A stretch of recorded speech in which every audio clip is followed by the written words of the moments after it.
Trump's announcement this morning at a 25% tariff on India plus penalties. And just minutes ago, he did tell me, in fact, that he's open to negotiations with India. What do you make of this? Well, look, first of all, I have to say both the U.S. and Indian negotiators have been working for quite some time, weeks, even months, on trying to pull together a phase one trade deal. What I had been hearing from both sides up until a few days ago was that things were very, very close, that they had largely come to agreement on a phase one deal, and that what was left was for there to be some leader level, agreement. I think what you're seeing today is President Trump kind of indicating a couple of different things. One, that he very much wants to be at the negotiating table, that the deal, as far-reaching and historic as it is, which, I have to say, what was on the table already from the U.S. and India is unprecedented in terms of, these two countries not having had really any kind of a trade architecture in place between them over these many decades. So as historic as the agreement to date had been, it did not, I think, meet all of the aspirations that President Trump had. So he has, in what is characteristic of him, has put out there kind of additional pressure and incentives, if you want to call it that, to get across the last mile. From India's perspective, of course, having the language that was used by the president doesn't feel comfortable. This is a relationship between two important friends and partners, strategic partners. And so, the tweets have, understandably created some dismay on the Indian side, and certainly in the Indian public and media, as is understandable. But I don't think it means that all of the work that has gone in is for naught. I think that the two sides can still come to the table, negotiate, understand what it is that the president needs to see, understand where India is willing to make concessions, and still get to a historic deal. Right. Now, how does President Trump's criticism on India as Russia's largest buyer of energy and a major arms customer signal a shift in the U.S.-India strategic partnership? I mean, 4 years ago, we did see a different standpoint in terms of the Biden administration understanding where India and Russia are in terms of their historic ties. Well, again, these differences, divergences in the U.S.-India relationship are longstanding. Historically, there has been a fair amount of understanding from the United States about India's kind of legacy relationships and accommodation for that.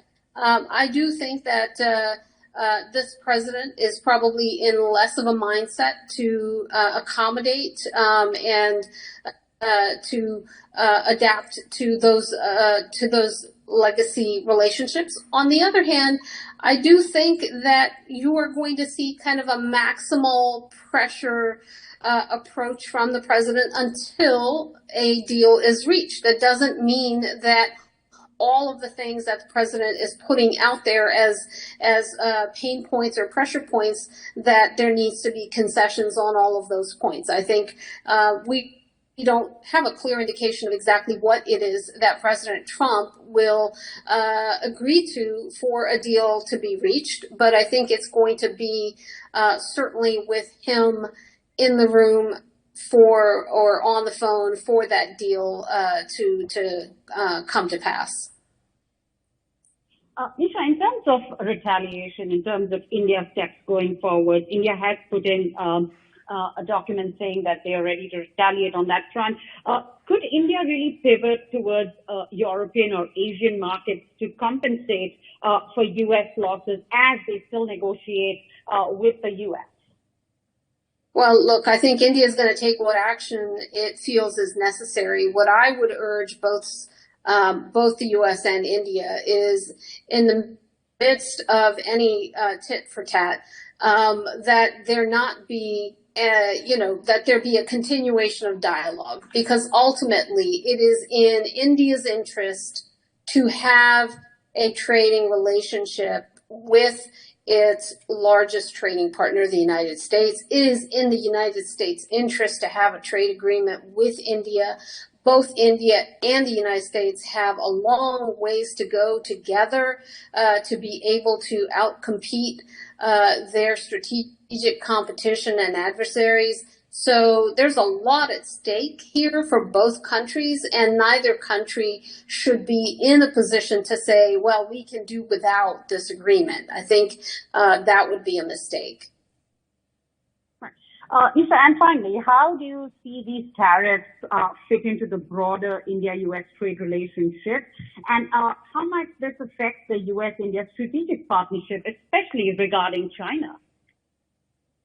Well, it doesn't have to. I will start by saying that all of this can still be worked through. We have seen President Trump have very tough negotiations with very close allies and partners. You can talk about the UK relationship, the Japan relationship, the EU relationship, all of which have gone through some testy times on trade, but are at the end of the day in a more stable place now. I think India also counts amongst these close partners, and is having a tough round right now, but it does not need to stay in that place. What I will say is that it could snowball into a much bigger problem in the U.S.-India strategic partnership if the two countries kind of sit in their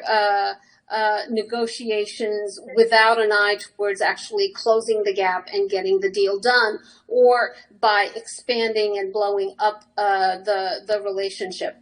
The temptation in India to react to the president's words and say, well, we can't count on the United States is an understandable one, but an avoidable one. It should be avoided because ultimately the president is not signaling a lack of confidence or a lack of interest in this strategic partnership. He's simply deploying a negotiating tactic that he has used in the past with very close partners and allies, and which he does not see as being precluding having the deep and strategic relationship and advancing that between the United States and India. And I hope that our Indian friends keep that in mind as well as they work through these issues.